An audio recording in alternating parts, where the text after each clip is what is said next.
Oh, the Force is strong with this one because they released that Rogue One trailer and it was awesome. We're talking about it here on the Will of the Force. Knock, knock, open up the door. It's Will. So there was so much hype built around this trailer. Apparently they showed this during Celebration, which if you get to go to those things, I hear they're awesome. I would love to go to one day. But this and Thrawn were the big reveals at the Star Wars Celebration, and we were told we were going to get this during some special on ABC, which makes a lot more sense to me, and they didn't show it, so I was obviously disappointed, and actually it was just I was like, I'm not holding my breath if they don't show it tonight. Like, they screwed us over before, they're not going to show it today. But sure enough, I go to the refrigerator to go grab a Coke Zero, and then I hear Ryan Seacrest go, and now we present you with the Rogue One trailer. And I was like, ah! But yeah, it was awesome. So much nostalgia. I'm excited. I'll just tackle some things that just stood out to me right off the bat. Jyn Erso is still, obviously the standout. She's our main character. We're following her. I'm enjoying this take in Star Wars where we're following hardcore, badass women characters. I mean, we followed Luke. We're getting a Han Solo story. We followed the Jedi. It was a boys club, and I'm glad we're finally extending our reach to the ladies out there, saying hey, you guys are awesome. There's more than 2 women in the galaxy. There's these other 2 over here.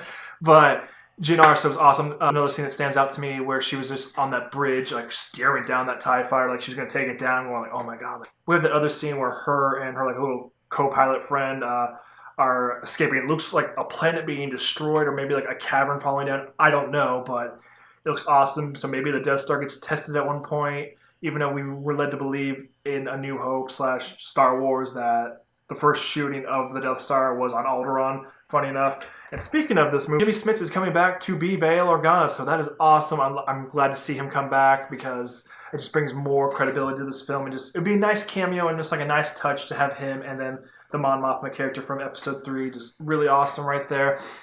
What else sticks out to me? Donnie Yen, he's talking about the Force, going oh, the Force protects me, and he's blind, and he's still whooping on Stormtroopers' asses. I love it. I forget the one soldier, maybe it's Bodhi, I don't know, but he's saying, oh, they took our home, and he's just shooting all those troopers. They are not messing around. And speaking, I think it's him again, that walker, we get to see some firing back on those finally. It almost looked like a scene from the Battlefront game, him shooting rockets at the AT-AT. I was oh my god, this is so sweet. Gushing over this, we get to see a U-Wing, I believe, a few X-Wings and A-Wings. For those who don't know, those are the Star Wars ships. Those are very popular and really awesome. Really excited. And then I obviously got to talk about this scene because it was awesome. And it was probably the thing everybody's still going to be talking about, even though barely anything happened in it. But the back of Darth Vader's head, he's looking at the Death Star screen or maybe the blueprints, and he's you hear the breathing. And it's oh yes, he's in this. He's going to kick so much ass. If anything, I hope they don't show it in trailers, but I hope in the movie we get to see a scene of him just wrecking shop and just beating the crap out of the rebels. I mean, we're supposed to be rooting for the heroes here, but Darth Vader is also a big part of Star Wars history. And when we got to him in A New Hope to Jedi, he was kind of going slow. He was getting old. He wasn't as A-game like he was in Episode 3. So this will probably be the last time we get to see Vader in his prime whooping some butt. Maybe not. Maybe we'll get an anthology film.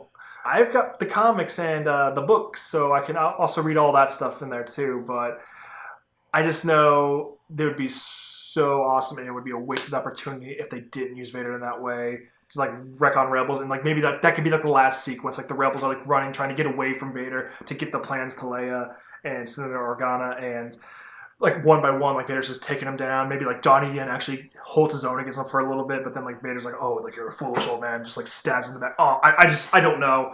I'm just speculating. It's so crazy. I'm really excited about this movie. I don't know what else to talk about, guys. I really love Star Wars, and I can't wait to see this during the Christmas time again because this is gonna be the new tradition now. I would always see something during Christmas, but now with Star Wars here, obviously I'm gonna see it on opening night. But now Christmas, I can take the brothers, or I can do something else with it, and I'm just so excited. I've watched this trailer so many times. And obviously there's more stuff I could talk about, the droid. I love him. He's voiced by Alan Tudyk, who's, I believe, Wash in The Firefly.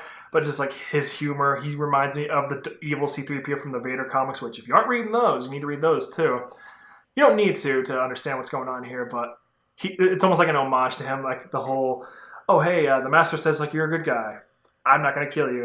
Oh, and the whole scene where the droid's like, oh, there's 97.3 chance of failure here. And he's like looking at the other crew member going, oh, he means well. And then like they walk off and the guy's like, yikes. It's almost like a throwback to 3PO when they're in the asteroid field. Just so much goodness here. And I can't wait. I can't wait. This is really awesome, guys. I don't feel like I can talk too much more about this. I feel like I'm rambling now. But anyway, guys, may the Force be with you. And as always, when there's a will, there's a way. Thanks for watching.